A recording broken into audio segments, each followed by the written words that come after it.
Sa huli, it is a command responsibility at talagang nakikita naman natin na lahat sila ay sumusunod lamang sa utos ng ating Vice Presidente.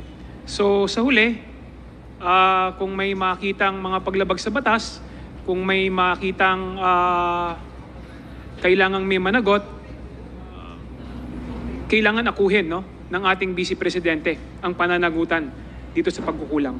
That could be malversation proper or worse, plunder. Kasi lampas na po ito sa 50 million.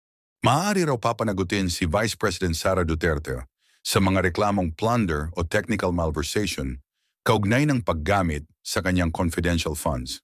Sabi yan ng ilang mambabatas matapos sabihin ng mga tauhan ng BC na sumusunod lamang sila sa utos ng kanilang boss kaugnay ng pamamahagi ng pondo.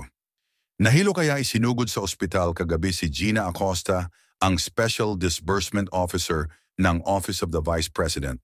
Sa gitna ito ng pagtatanong sa kanya ng mga miyembro ng House Good Government and Public Accountability Committee na nag-iimbestiga sa confidential funds ni Vice President Sara Duterte.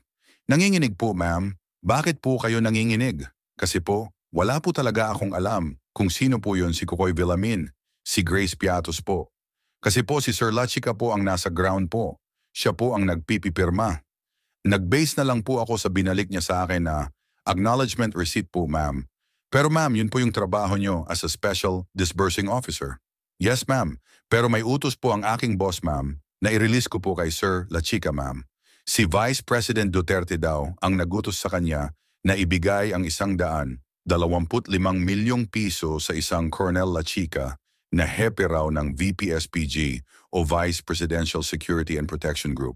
Pero nagtataka ang mga kongresista, bakit sa isang colonel ibigay ang confidential funds? Because po may utos po si Ma'am Inday Sara na sa kanya po i-release. Kasi siya po ang nakakaalam kung paano po i-implement ang mga programs and activities in line po sa confidential fund. Siya po ang mag-survey, surveillance, and monitoring po.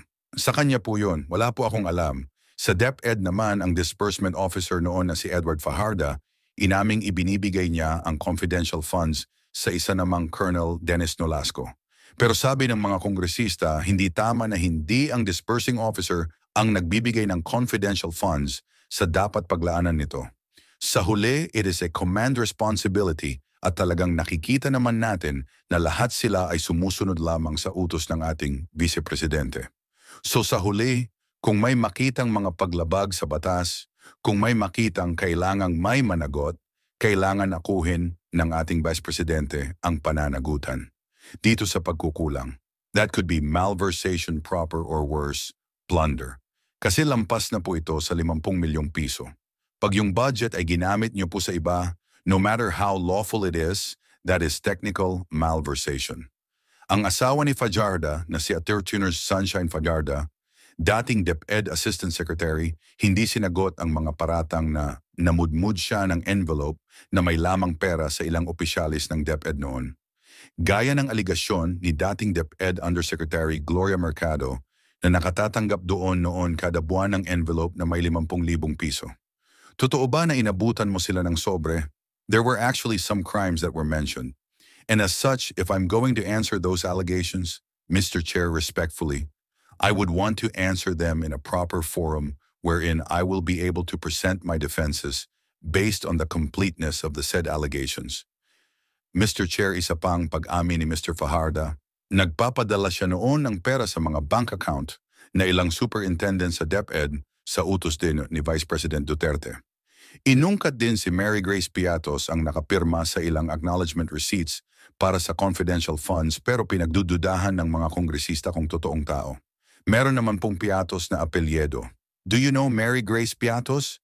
Do you know Mary Grace Piatos? Wala po, hindi ko po siya kilala, ma'am. But you said na papayag kayo kasi may apelidong Piatos. Saan ho ba kayo nakakita na apelidong Piatos? Meron po sa amin sa Davao, ma'am. Pinayagang makauwi o binigyan ng furlough ang 4 na OVP staff kahit pa meron silang contempt order. Nangako silang dadalo sa susunod na pagdinig. 2 staff na ni Vice Presidente Sara ang nasa ospital ngayon, si Gina Acosta at si Attorney Zulaika Lopez. Sabi ng mga kongresista, inaasahan pa rin nila na dadalawang-dalawa sa susunod na pagdinig sa Biyernes, maging ang bise.